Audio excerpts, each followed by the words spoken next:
Right. In this video, I'm going to show you how to size up transfers for your models. So first of all, we find the photograph of our die-cast model that we've got. So you can resize this up like so.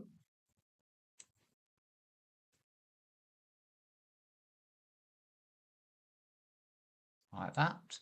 And we've measured the model already. I've got the template here. So we know that it's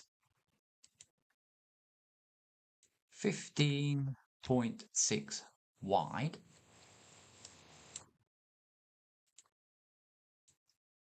and 4.14 high. 4.14 high. And that's our model there. So we've measured from bumper to bumper and from the bottom panel to the top panel. Another option to do as well is to measure this panel here. So you just need to do it from there to there. Measure it on the model, and if that's exactly the same width, then your model is the correct size. You can also measure from there to that panel there, and if that's the right height, then your model's spot on. So we won't go through lining everything up. You should be able to do that yourself. So say with the rear part, we just use this one here like this.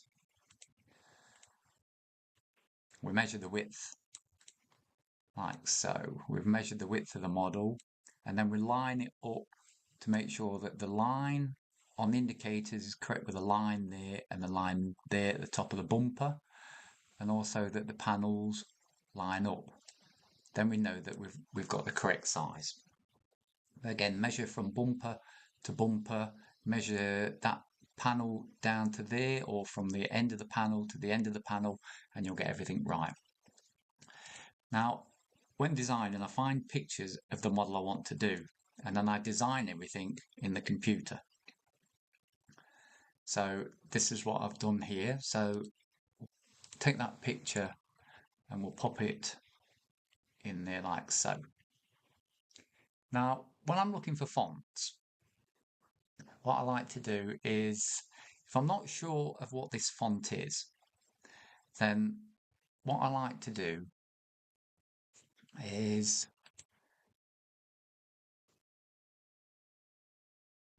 find the font, and I use My Fonts.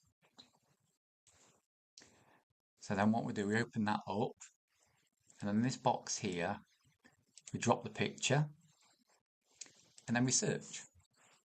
And it's identifying the text. And once it finds it, you click on what font you want, identify, and then it brings up the fonts that looks like the font you want, the closest one you can get. And if we look down here, the way the angle of the S is there, and the angle down, sometimes companies do their own painting anyway, so you can't really get the exact font. But if we use Display Uncanny, so that says £16.11. Well, we don't want to pay that. So what we do, we cut and paste. Go back into Google, paste into there, and it'll come up Display Uncanny Free Font Download. And we've got Uncanny regular down fonts there, and that's online webs. And what we do, we can see it's the same type font.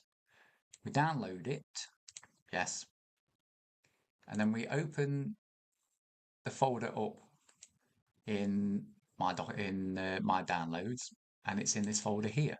So all we do, double click, and it'll bring the font up. Click on install, and as you can see, that is now downloaded into the computer. So we can get rid of all these now. One other a good site to use is free fonts.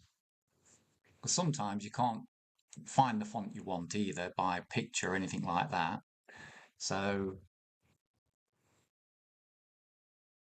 we can use this site and look in. It could be retro, it could be outlined, old school, modern, things like that. And then if you update, it'll bring your writing that you've got into there, and then you can scroll through until you find the font you want and then download it and do exactly like what I've just shown you. So now we can come out of that and back to the model. So we'll use this one here. Move that out of the way. So we're working on this one. So we've designed it, and now we need to make it fit the model. So as you can see, that's a bit too big. So what we need to do is look on the model where the express sits, which is on that panel line there. So we can shrink that down like so until it sits on the panel line as it should do. Now, as you can see, these are a bit high now, and that is a bit high. So if we ungroup everything,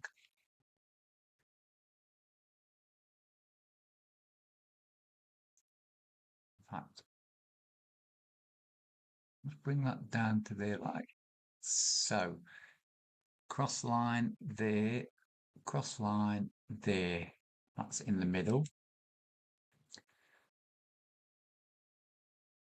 And then we group all these, and I use Affinity Designer for all mine. Then we can just shrink it down like so, so it sits on that line, and just bring it out to there. That line there matches up with that line there, but this needs to go up just a tad higher so it sits on the beading line, like so.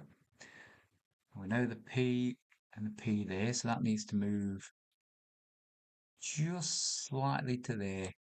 So the circle comes round and the circle comes round to there. Now, that's not the right blue. So how do we get the right blue? Well, if you're using Affinity Designer or any other editing design software, there's a color picker tool. So you've clicked on the color you want, on the color that you want to change, select the color picker, move on to your picture, click that, and it changes it to the correct color. We can do the same with the writing there, color selector onto there, and change it. We can also go in, if you're not happy with that, go into exposure and just line it up a bit. But what you have to remember is sometimes colours print dot dithered, which means there'll be like little blue dots in it. So if you can try and get the correct RGB colour as best as you can, then that'll be better. But by RGB colours, if you take it to 0 and 255, 255 and things like that.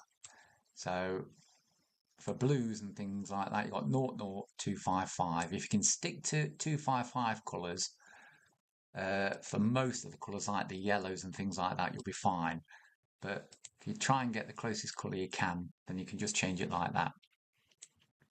So that's basically how I size things up. So if we go for this one here, just to finish this one off, that goes on onto there like so. So we know that rush hour starts just at the bottom of that wheel arch there. So if we ungroup them, slide that to there like so, and then that one down to there,